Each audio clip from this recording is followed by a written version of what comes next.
All my life, all I ever heard was, your mother, she always wanted a daughter. And that's me. And this is my family. I was born in 1976, and I have two older brothers. And I grew up in a house outside of Chicago with my family. The first 7 years of my life were very utopian and very close to perfect. Beautiful backyard, beautiful sunny days and beautiful winters and swings and monkey bars and Beatles music and classical music and, beautiful mom, beautiful dad, beautiful family. I went to a good school. I had wonderful friends. I was pretty. People were nice to me. I had beautiful clothes. I got along with my mom and my dad. And I had my moments, like my brother picking on me and stuff, but just, it was wonderful. I could draw. I went to school. I was a good student. And I was just having the time of my life. One thing I didn't know is that everybody loved me in the family, but everybody in the family pretty much hated each other. My mom and my dad didn't get along, and my brothers and my mom didn't get along. And of course, I did notice things towards the end of my 7 years of this utopian life, but they also hid it from me pretty well. And so one day when I was 8 years old, I was riding my bike and I made my way home, came into the house was empty, went into my bedroom, and then I heard all this noise outside. And so I go and look in the window, and everybody in my family is outside, plus my grandfather and my aunt and my uncle, and everybody was fighting, and everybody was yelling, and everybody was screaming. And this was going on in my beautiful backyard, and I'm looking out my window where the Concord grapes are growing, and, there's just this big, dramatic blow-up fight. And everybody's yelling, and my grandfather looks at me and he says, "You stay in the house. You stay in the house." My brother had a knife in the doorway, and my other brother jumped out the window, and there was all this stuff going on. I didn't know exactly what was happening, except, wow, tension had blown. So my mom packed up her things, and she left. She went to my grandmother's house, her mom's house. Everybody, my grandfather and my aunt went with her. And so there I was, with my dad and my two brothers, and we're all in shock. The family seriously just broke up. For me, overnight. For them, it was probably just a matter of time. So she left, and I wanted to go with her, but there was not enough room at my grandmother's house, so I got to stay with my dad and my brothers. And I was utterly in shock. It was the first time I felt a sense of major, serious trauma, and I didn't know how to handle it. I just tried to go on with my life. Like, this happened in the end of summer. I tried to go back to school and stuff, but it was just very weird and awkward, and I didn't know how to make sense of any of it. It wasn't even involving really me. I missed my mom so much. We would talk on the phone and we would visit on the weekends. And yet I was just feeling so torn from her. It was very natural for me to want to be with both parents, and it was hard to choose. And at the end of the visit, it would just be so hard. I'd scream, and I'd cry myself to bed when I get home, and, suddenly school, third grade was just awful. I was a very different kid, and suddenly all these bullies showed up, and I didn't like school, and so for me, choosing between my parents was really hard. I ended up with my mom again, and then I went to go stay with her. That ended up lasting a year, and then I moved back in with my dad, and by this time it was 1987. So I'd gone back and forth so many times. I didn't know how to express myself. I was confused. I was eating all this microwave food, and then my older brother suddenly was like a teenager, and he was all strong, and he was like beating me up after school, and so I'd go to school with bruises. By this time I was 11, and I was just really confused. Didn't know how to express myself. It was just very different. I had a hard time adjusting. And my dad and I got along, and yeah, I did have some happy moments, but I just was just not knowing how to express myself as a human. And by the time summer of 87 came along, I got really, really sick, broke out into sores, had diarrhea, was running to the bathroom, didn't know what was going on, and little did I know that was the start of the ulcer. So in 87, I went back to live with my mom, but it was different this time. Mom was really, really different. We've always been close, and she's always been so sweet. But this time she was like really sad and confused, and odd behavior. And when I look back on it, she was probably just having like a mental breakdown. And when I was 12, my mom pretty much went crazy in front of me, talking all funny, doing these odd things, having these odd behaviors, having these weird routines, doing crazy things with her clothes, suddenly dressing in all black. And she didn't want me to tell anybody I was like that, and I didn't.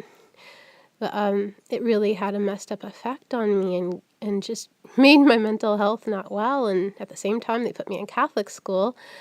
And then there was all this religion that was being forced on me because I wasn't baptized. I had never taken communion, and suddenly I'm thrusted into Catholic school because it was, considered to be a peaceful place for me to go to school. And the nuns, they liked me, but they knew that I just wasn't like the other kids, and I got a lot of flack for not being baptized, and there was all this pressure in the family for not being baptized on my mom's side of the family.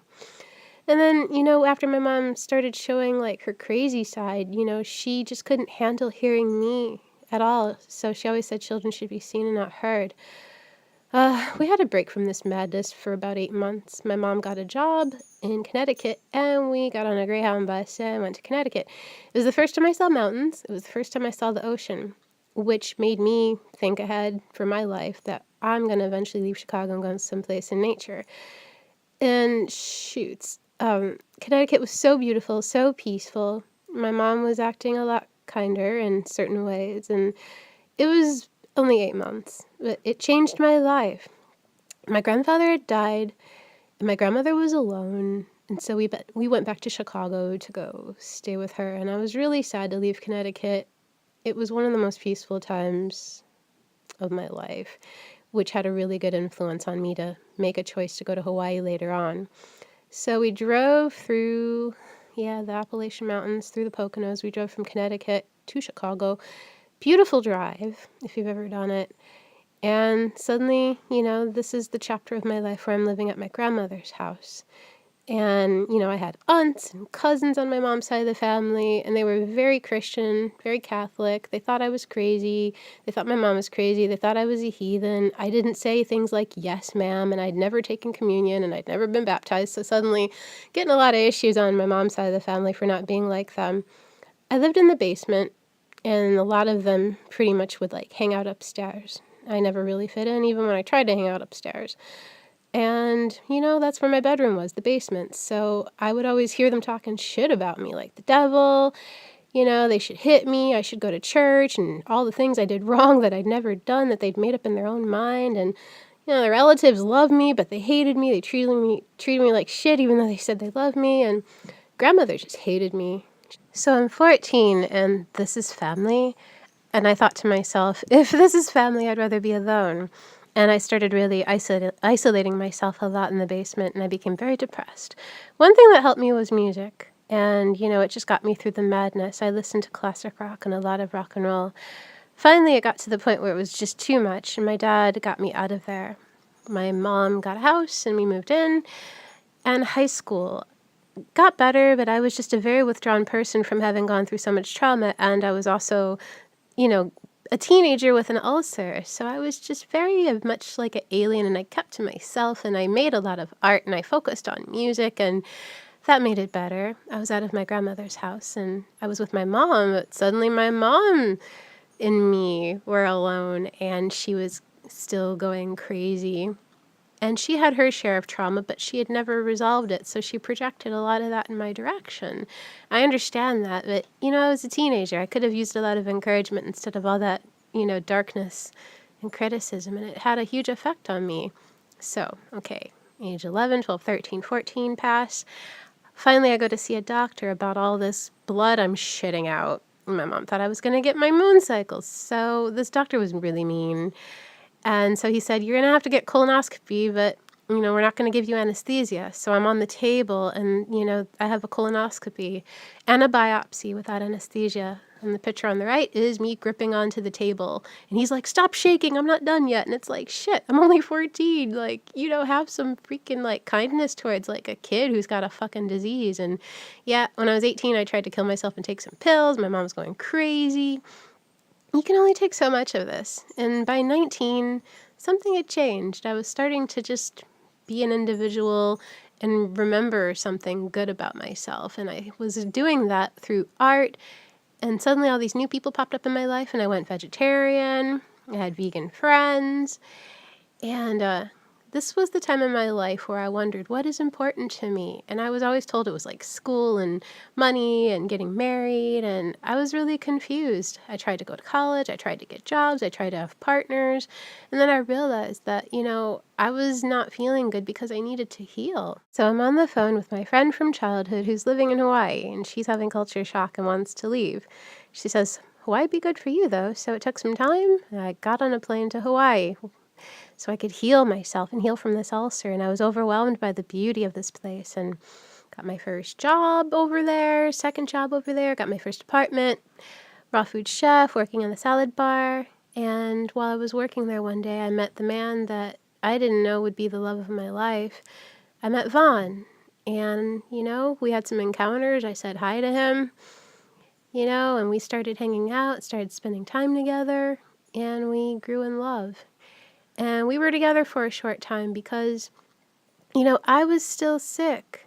I still had to heal, and I hadn't even gotten started on my healing journey. And I knew a lot was going to come up, and I was scared, and I had a lot to deal with, and I didn't want that to affect him. I had so much respect for him that I chose to separate in the relationship so I could have this time to myself. And I spent a lot of time alone. I had a lot of work. I was focusing on myself. My weight went up and down 5, 10, 15, 20 pounds.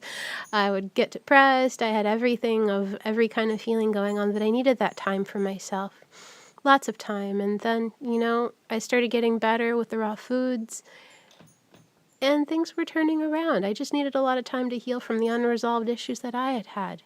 So I'm living on Maui and I'm spending a lot of time alone. I'm going to the beach and I'm working. And, when I was 27, the ulcer left my body. I had a spiritual breakthrough. I cut my hair off. I got tattoos. I lost a lot of weight. Vaughn and I crossed paths, like a year and a half later, and we fell in love and got back together, or we resumed the love. And this time, I was able to be the woman that I wanted to be with him. And though at the same time, something was different about Vaughn and his behavior. And then he broke up with me. And it was odd, just odd. And then we became best friends, and he was writing me all these love songs, and things were going very, very uniquely with our friendship. And through our ups and downs, we grew very close. We had been through a lot in the amount of time that we had known each other, and our bond was amazing. And so I got offered a job to work at a David Wolf permaculture retreat on the Big Island of Hawaii, and that's what got me to move over here. So this retreat was about 3 weeks long, and it was 2 of us as the chefs. David Wolf was there, and it was really, really fun. And at the end of the retreat, I get this phone call, and I was told that Vaughn had died. He had gotten hit by a car. I went into complete shock. And soon after that, life just carried me to California and Chicago and Big Island in a year. And then I started my quest on my 30s of just resolving myself. And during this time, my mom and I had gotten close again. And this is the time of my 30s, the decade where I spent a lot of time unplugged from the world, resolving all the unresolved things in a deeper way. And, I was going to have my mom come and move into Hawaii as well. And so there was this period when I was 37 where I was calling my mom, and I called her for 6 days in a row, and she wasn't answering the phone. So I called the Chicago police, and 1 hour later, they got back to me and said, hey, we're sorry, your mom passed away. She had a heart attack in her apartment. And so, that threw me into utter, complete shock. I lost my mom. My mom had died, and ever since then, I've just been recuperating. So that was 2 years ago. So for the last 2 years, I've just been dealing with depression and anxiety and just taking a lot of effort to look in the mirror and love myself because I have been through a lot. And right now is pretty much a time of my life where I'm recuperating because I've been through a lot and I've healed a lot, but I also have come through so much trauma. So this is a time where I'm taking a lot of care of myself. And yeah, the loss of my mom has been so utterly shocking that it's just forced me to love myself in ways that I've never known before, especially with the upbringing that I had where I was criticized so much. And so it's just taking a lot of effort for me to be me.